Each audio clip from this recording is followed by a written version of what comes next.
Sabe qual é a maior arma disparada em uma negociação? Grande parte das pessoas não gosta muito de negociar, não é mesmo? E exatamente por não gostar de negociar, elas acabam desperdiçando essa, que seria a maior e a melhor arma que ela pode ter a seu favor. Eu vou te explicar então como você pode passar a ter essa arma do seu lado nas suas negociações, para você então se tornar muito mais forte, muito mais poderoso. Se esse assunto então é importante para você, sente o dedo aqui no like e vamos embora, porque essa é a discussão de hoje.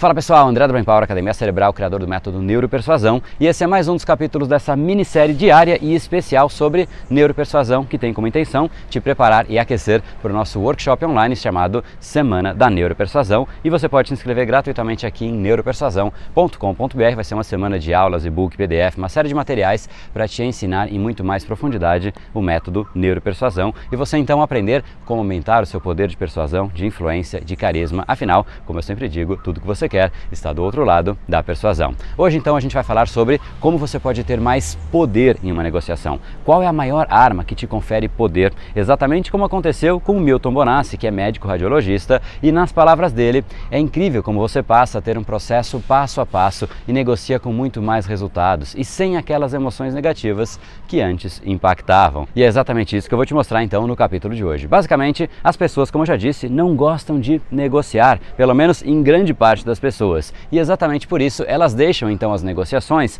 para o último momento. Elas procrastinam e falam, bom, agora não tem jeito, eu vou ter que conversar com aquela pessoa, agora não tem jeito, eu vou ter que negociar. Enfim, não é mais ou menos assim com tudo que a gente não gosta? Se você tem que de repente fazer o seu imposto de renda, eu imagino que seja algo que você não goste. Saiba então que 80% das pessoas deixam para a última semana. Da mesma maneira, como a gente não gosta de negociar, a gente deixa então para o último momento. O grande problema disso é que no último momento a gente não tem então essa que é a principal variável que nós precisamos ter, que é tempo. Quem negocia com tempo tem poder, quem negocia sem tempo negocia no desespero, aceita qualquer coisa, simplesmente porque precisa aceitar. Chegou no último momento, não há mais como protelar, ele tem que tomar algum tipo de decisão e as decisões simplesmente são as que estão na mesa. Eu lembro até hoje quando eu fui negociar o meu carro, não vou contar a história inteira porque ela é bastante longa, mas depois de negociar ali na loja fisicamente e receber então o que seria o melhor preço possível, eu disse que ainda estava 10, 15% distante do que eu queria pagar,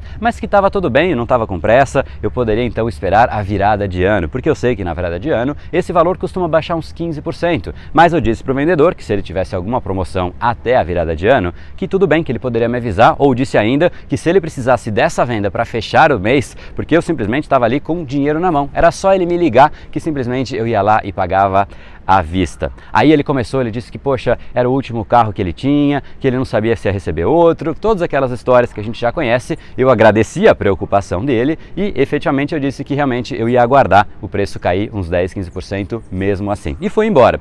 Basicamente eram uns 10 dias antes do fechamento do mês.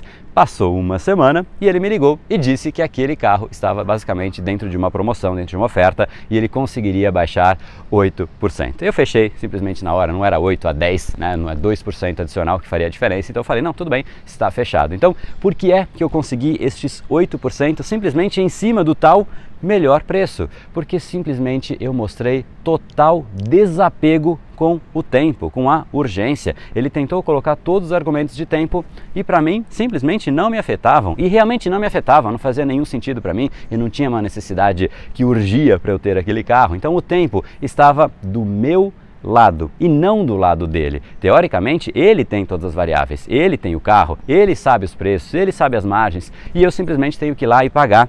Mas, como o tempo estava do meu lado, o poder passou inteiramente para o meu lado. Na verdade, uma negociação tem sempre dois chefes, tempo e dinheiro. Quem tem dinheiro, mas não tem tempo, paga mais dinheiro. Quem tem tempo e dinheiro, poupa muito mais e naturalmente consegue as melhores negociações. Por isso, se você é um vendedor, se você realmente precisa fazer com que a pessoa compre alguma coisa de você, use o fator tempo a seu favor, porque naturalmente as pessoas procrastinam. Elas vão deixando para depois e para depois e para depois. Se você não tem algo que realmente faça com que ela tenha essa urgência, que ela precise comprar, naturalmente ela vai ficar esperando. Sim, ela pode conseguir comprar depois de uma oferta, mas muitas vezes ela nunca mais vai comprar, simplesmente porque ela foi deixando para depois. depois, e depois, e depois, até que esse depois virou nunca. Por outro lado, se você é o comprador, se você está interessado em alguma coisa e você quer negociar alguma coisa para adquirir em troca de dinheiro, basicamente você tem que se antecipar. Não negocie com pressa, isso não vai te ajudar em nada. Lembre-se que 80% das concessões são feitas nos últimos 20% de uma negociação.